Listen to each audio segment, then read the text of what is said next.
7 number যে সূত্রটি হবে সেটি হচ্ছে এরকম যে ঋণাত্মক সূচক, অর্থাৎ এখানে ঋণাত্মক সূচকের ক্ষেত্রে আমরা কি পাবো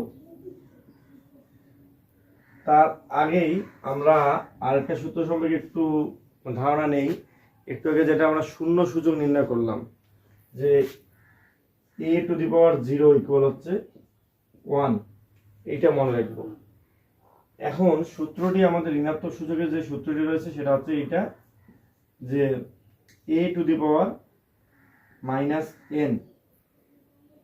ইকুয়াল 1 ডিভাইডেড বাই a⁴n হয়।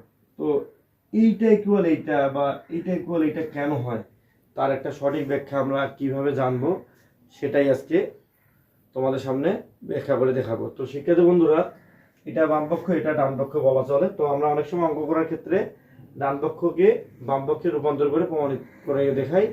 তো এইটার ক্ষেত্রে এখন সেরকম হবে যে এইখানে আমি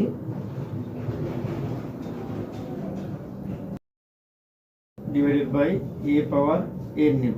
তো শিক্ষার্থী বন্ধুরা লক্ষ্য করি যে নিচে হচ্ছে a⁻n আর এখানে হচ্ছে 1।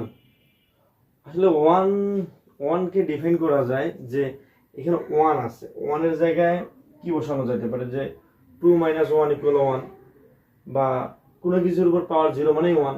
আচ্ছা, কোনো কিছুর উপর পাওয়ার 0 দিয়ে দিলাম, x এর উপর পাওয়ার 0 1 হলো, কিন্তু এটার সাথে এটার সম্পর্কটা কি ঠিক আছে বা এটার সাথে এটা কি মিলতেছে? আমরা লক্ষ্য করি ভাগের যে সূত্রটা শিখলাম এমন যদি হয় a⁻m আর a⁻n, দুইটা ভিত্তি একই, দুইটাই এর মধ্যে একটা এ নিব আর পাওয়ারগুলো বিয়োগ হবে m - a হবে। তো এরকম আমরা দুইটা ভিত্তিকে একই মিলিয়ে নিয়েছি নেইনি, সেজন্য এখানে x নামে হবে কি a। তো শিক্ষার্থী বন্ধুরা বলে রাখি, এই যে একটু আগে লিখলাম a⁻0 অর্থাৎ এর ঋণাত্মক সূচকটা নিলাম, না সরি ধনাত্মক সূচক মানে শূন্য সূচক। তো a⁻0 = 1, তাহলে এই 1 এর জায়গায় এই সূত্রটার ক্ষেত্রে এই 1 এর জায়গায় a⁻0টা আমরা এখানে বসাই দিলাম। এখন শিক্ষার্থী বন্ধুরা লক্ষ্য করি এই দুইটা এর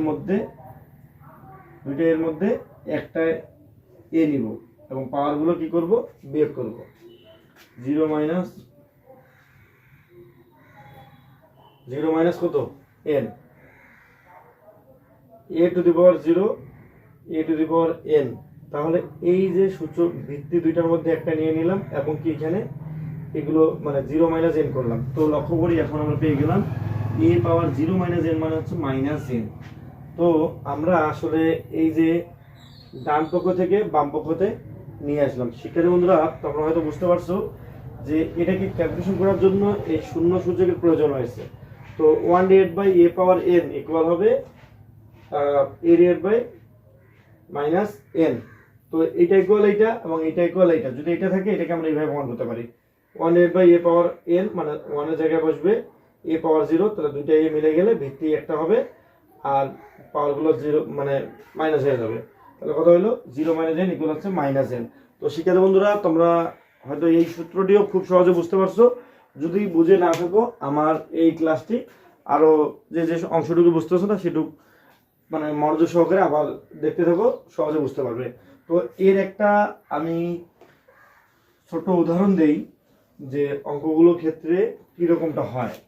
এরকম যদি হয় যে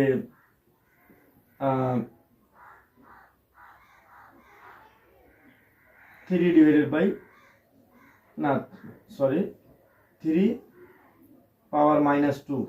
এখন কি হবে? এখন হবে 1/, এই সূত্রের মতো 1/a⁻n হয়ে গেছে, মাইনাসটা প্লাস হয়ে গেছে, তো এরকম 3/2 হবে। তারপরে যেটা হয় 1/3 এর উপরে স্টেপ হচ্ছে 9, এরকম করে ব্যাখ্যাটা হবে। তো শিক্ষার্থী বন্ধুরা আশা করছি তোমরা এটা বুঝতে পারছো। এবং আমাদের যে দেখা গেল যে ত্বরণের বা যে কোনো জিনিসের একক বা মাত্রাগুলোর ক্ষেত্রে আমরা দেখি যে মিটার/সেকেন্ড স্কয়ার, এই যে এটাকে আমরা যে মিটার/সেকেন্ড স্কয়ার বলি, এই ক্ষেত্রটাতে আমরা বুঝতেছি যে বিষয়টা এইখানে m মিটার/সেকেন্ড স্কয়ার মানে এই পার বলতে এখানে ঋণাত্মক -2টাকে বোঝাচ্ছে। তো এইখানে লক্ষ্য করি শিক্ষার্থী বন্ধুরা, এই যে মিটারের m নিয়ে নিলাম আর এই যে এটা আসলে কি হবে এটা মূলত এইভাবে ব্যাখ্যা করতে পারি যে 1 ডিভাইডেড বাই এস স্কয়ার মানে হচ্ছে সেকেন্ড স্কয়ার, তো মিটার পার সেকেন্ড স্কয়ার। তাহলে এটাকে এইভাবে বলা যায়, এর নিচে ধরে নিলাম 1 আছে, তো এম আর 1 গুণ অবস্থায় এইভাবে থাকবে, আর এখানে আছে কত এটা। তাহলে কি হয় যে মিটার বাই সেকেন্ড স্কয়ার, এটাকে আমরা বলতেছি মিটার পার সেকেন্ড স্কয়ার। তো ত্বরণের যে দেখা গেলো এককগুলো এইভাবে লেখা হয় বা আরো অন্যান্য অনেক কিছুর আছে। তো এই যে মিটার পার সেকেন্ড স্কয়ার মূলত এটা এইভাবে ব্যাখ্যা দেওয়া থাকতেছে। বা আরো কিছু যদি তোমাদের ব্যাখ্যা দেই, যে আমরা অ্যাভোগাড্রো সংখ্যা বা বৈজ্ঞানিক যে সংখ্যাগুলো রয়েছে সেগুলোর ক্ষেত্রে তো জানি যে এগুলো 10 এর উপর কিউব মানে কি বোঝাচ্ছে, 1 এর উপরে 3টা 0 মানে 1000 বোঝাচ্ছে। কিন্তু এটা যদি একটু ক্ষুদ্র অংশে দেখানো হইতো যে 10 পাওয়ার -3, সেক্ষেত্রে কি হবে?